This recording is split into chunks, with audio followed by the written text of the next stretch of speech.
Hello, everyone, and welcome to this important episode of Ignition Time.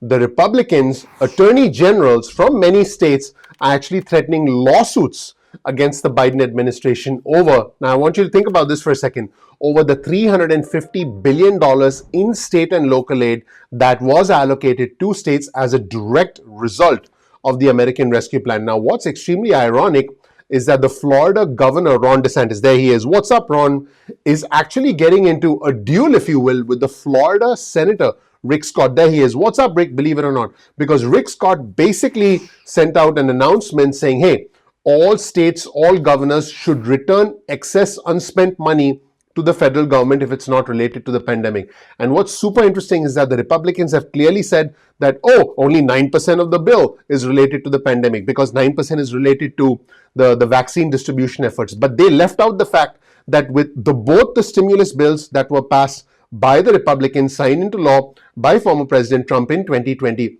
both of them included a substantial amount of money for stimulus checks and unemployment benefits, just like the American Rescue Plan, but they left that part out. Now, what's interesting is that the Florida governor, Ron DeSantis, there he is. What's up, Ron? Has already decided to allocate $4 billion.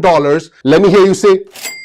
So the Florida governor, Ron DeSantis, has already, believe it or not, already decided to allocate $4 billion out of the $10 billion that Florida is going to get from the federal government thanks to the American Rescue Plan. And he's going to send out $1,000 stimulus checks, additional $1,000 checks to police officers, firefighters, as well as paramedics. And in addition, he wants to allocate more money to rejuvenate, to revive, if you will, the tourism industry, because individuals in travel, entertainment, leisure, and hospitality have been decimated as a result of this pandemic. And as all this is happening, Republican attorney generals are gearing up to essentially go to war with the Biden administration. On your screen, you see the headline of an article from the Washington Post. Republican attorney generals threaten key elements of the $1.9 trillion stimulus plan, and the Republican officials are asking the Biden administration to clarify the $350 billion program to help cities, counties, and states in financial need. They have major problems with it. So what's the problem? Here's the problem.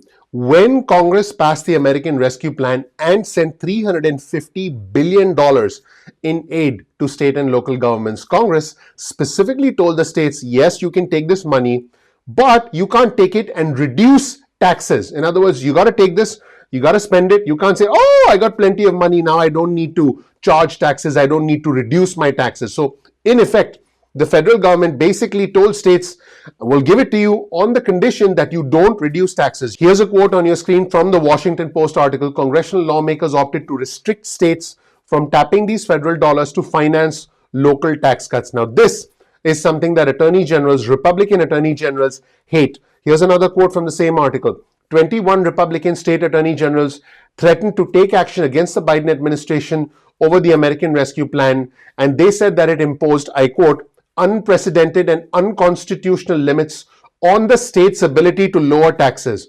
So here's what's going on basically. These Republican attorney generals want the states to be able to lower their taxes in order to help their local residents. And part of their argument is, hey, some of the states are doing quite well, making a lot of money. Why should they not be able to lower their taxes to help their own residents and attract further investors? Now remember, Elon Musk, now we all know who Elon Musk is, moved to Texas. And Texas and many other states want to be able to attract high net worth individuals. I actually live in a state where the state income tax is quite high, but I'm not moving because, I'm happy in the state that I am. But if states start to lower their taxes, they can actually attract high net worth individuals to start companies, to create more jobs, to create more investments, to lease more office spaces. So the Republican attorney generals want to be able to cut taxes in their state and are threatening a lawsuit against the Biden administration and saying, hey, you are preventing us from cutting taxes. Now the whole thing sounds a little bit ridiculous because on the one hand, the federal government is sending billions of dollars in aid. But on the other hand, the states want to take this money and they want to be able to cut taxes. And if you really want to be honest, they want to bite the hand that feeds them. That is exactly what's going on. I'm going to quote this Washington Post article.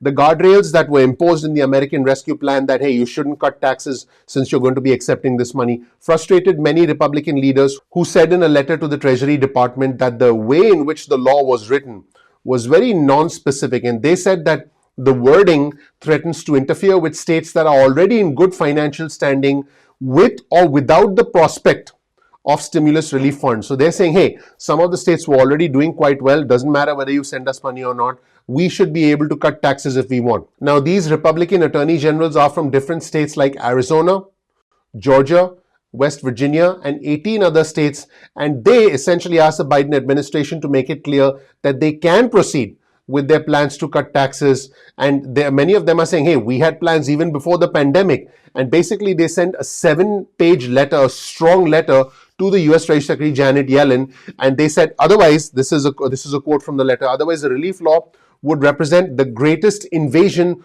of state sovereignty by Congress in the history of our republic. And they threaten to take appropriate additional action. And according to our resource, some state officials have already been discussing a possible lawsuit against the federal government. In the meantime, there was a response from White House official who was quoted in this article as saying that the law, I quote, does not say that states cannot cut taxes at all. Rather, it simply instructs them not to use the money, in other words, not to use the $350 billion, the portion that was allocated to them, for example, $10 billion out of the $350 billion in aid to state and local governments goes to the state of Florida. It simply instructs them not to use that money to offset net revenues lost if the state chooses to cut taxes. In other words, the federal government is saying, hey, don't cut your taxes and then say, oh, I lost money because of cutting taxes, and now I'm going to take money from the federal government to compensate for that loss. Don't do that. That is what the federal government is saying. Let's continue the quote from the White House official. So if a state does cut taxes without replacing the revenue in some other way, then the state must pay back to the federal government pandemic relief funds up to the amount of lost revenue. In short, if the state ends up cutting taxes and losing money, then the state, that is essentially the problem that the state has generated, and that's essentially something that the state should take responsibility for. And in that case, if the state suffered a net loss by reducing their taxes, so let's say a state lost $5 billion because they reduced their taxes, then the state will then have to pay back the federal government $5 billion because the federal government does not want the states to cut taxes, to lose money, and then to have that deficit, if you will, filled up by the federal government. In fact, the White House Press Secretary Jen Psaki did say that the stimulus, the $350 billion in aid, was to be used by local governments to help firefighters, cops, and other essential employees at work and employed. And she said it was not intended to cut taxes. So at the end of the day, what does the federal government want? We have the federal government up here, we have the states here, and we have the citizens down here. What the federal government wants is that, hey, we're sending you money and you need to make sure that cops, firefighters, paramedics are helped, and other individuals who need help the most, including the unemployed, are helped in your state. The federal government is saying, hey, the state can't simply say, oh, I'm going to cut taxes, I'm going to lose money, and I'm going to use the money from the federal government to make up that deficit because I essentially, meaning the state essentially, created the hole, if you will, by cutting taxes. And in case you're wondering, how can states actually cut taxes? Well, the harsh reality of our entire economic situation is that some states are doing better than ever before because they were able to collect taxes from high income, high net worth individuals whose income was not impacted as a result of the pandemic. A lot of states have actually seen a surge in revenue because of online sales taxes and all the stuff that goes on online. So most states are doing quite well. Now we are in a situation where most states have a good deal of money. Let me hear you say.